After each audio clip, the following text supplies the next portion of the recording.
All right, let's do this. So we're actually going to start off by brushing any knots or tangles out. And I'm actually going to section off my hair, and I'm going to do 2 to 3 inch sections. I usually do bigger sections. So the smaller the section, the tighter the curl.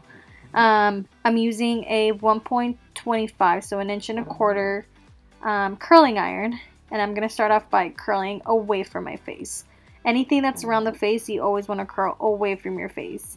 And I'm actually going to alternate curls. So you're going to do away from your face, leaving the ends out, and then towards your face, leaving the ends out.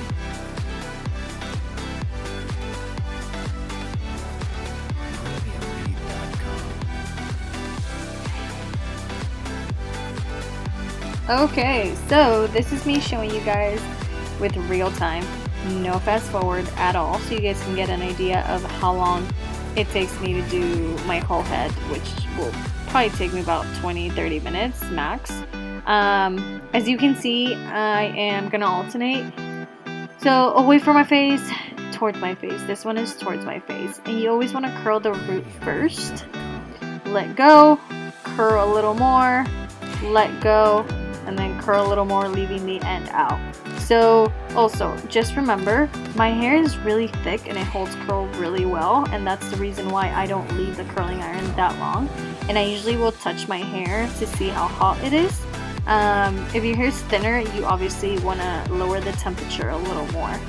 My hair actually curls really well, that's why I don't keep it on there. But if your hair is really thin, go ahead and leave it for a little longer, but lower the temperature, if you will.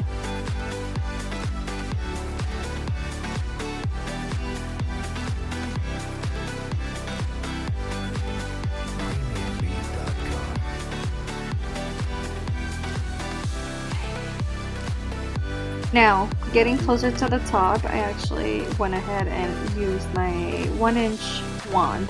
If you have a curling iron, go ahead and use a curling iron. Pretty much the same thing, just make sure you hold the curl vertically, kind of, if you will, and always leave the ends out. But from here on out, just enjoy and comment, like, subscribe, and you already know.